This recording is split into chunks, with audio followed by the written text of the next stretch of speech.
Hey everyone, welcome back to the Homestead, the central planning division of the Homestead.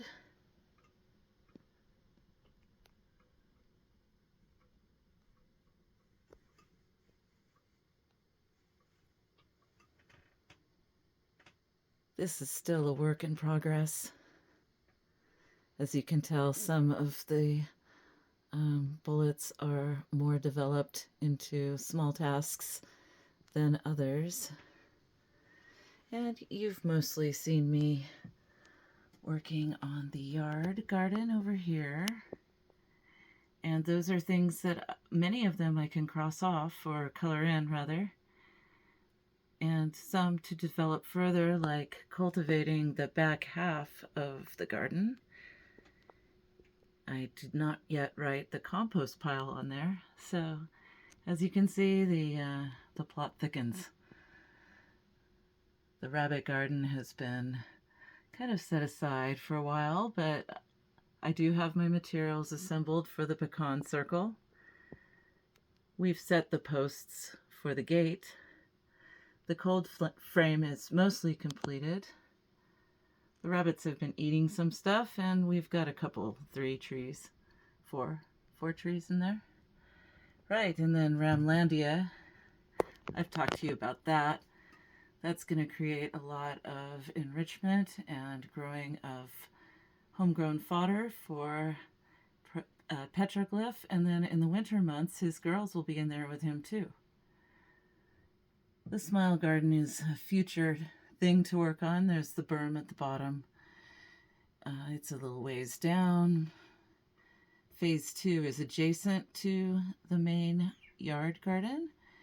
And so I have good plans of turning that into a poultry pasture.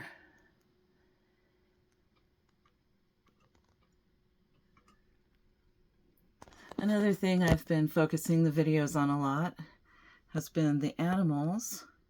So, you see the dogs a lot. I've been trying to train Amarok. We're planning on a future pup. Brisket just is already perfectly trained, but I should put him on there for planning for his older years. He's 11 now. The sheep, we've got health concerns. We did tag them and band them. We do have a standing invitation for someone to teach us and help us cut the extra hard hooves that Escape has. She grew some very tough hooves that our small nippers won't handle. So an expert is going to come over and help us out. We use a non-pharmaceutical warmer using herbs. The shepherd caravan would make it be so that we can spend more time outside monitoring the sheep, and it would be a movable caravan with comfort and for both the shepherd and for the sheep. And we still need to train those sheep to get them to stay within the electric netting. And for that, we're going to need to add lots of electric fencing in the outer pastures outside the nucleus. And for the rabbits, there's a lot more bullet points to write on this one. But the rabbits need more room, and we have provided them a new swamp cooler, but that will continue to develop because they're going to get the next 10 feet of barn. And the turkeys, chickens, we did terminate the Australorp operation, so that can get colored in as finished. And we can turn our attention to the palace and improving the palace for the homestead chickens that have names, Townsend and his ladies, and a cat-proof zone so that the ones that go broody can raise their chicks. And along with the animals, our plans for the animal infrastructure. I would say the first concern here, the priority concern, but it's a big ticket item is the barn, and that could be its own mind map. We figure it's going to cost about $1,000 per 10-foot section, so we need $3,000 to complete the structure entirely, and then we'll be adding these accoutrements to it.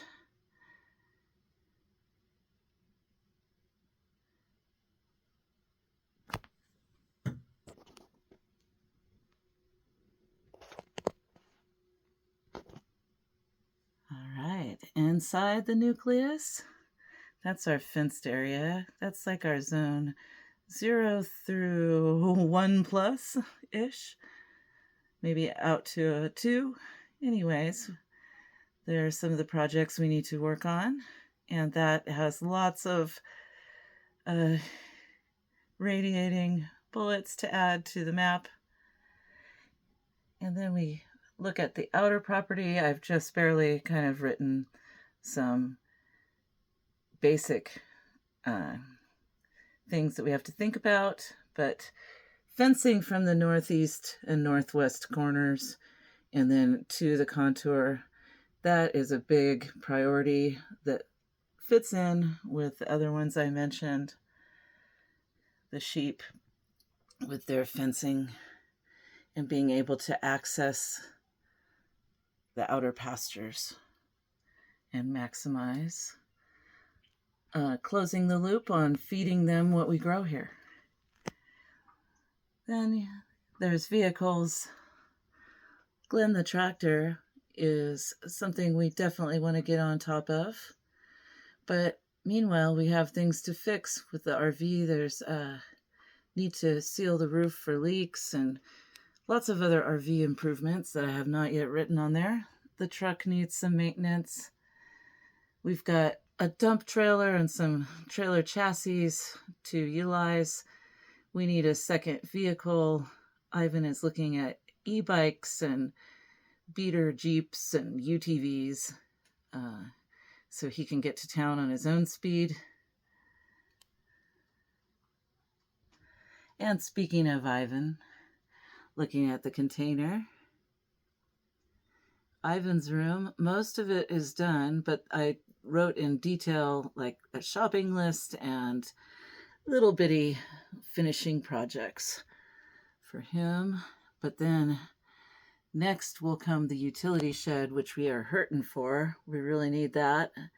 I need to put on there that, oh, it has it on there somewhere. Yeah, the utility shed. Appliances, we have our residential refrigerator waiting to be used in there. We want to move the clothes washing over there, and our freezers are going to go over there. So lots of stuff to do. And then on the north side of that container is going to be an outdoor kitchen and a patio area. We've got solar to mount on the roof. We want to put water harvesting and a roof tote and plumb that in. And the south side is going to have a greenhouse lean-to.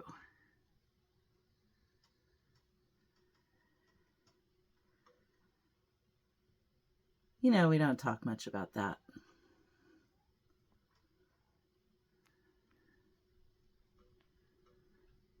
And our property affords many resources that we can maximize.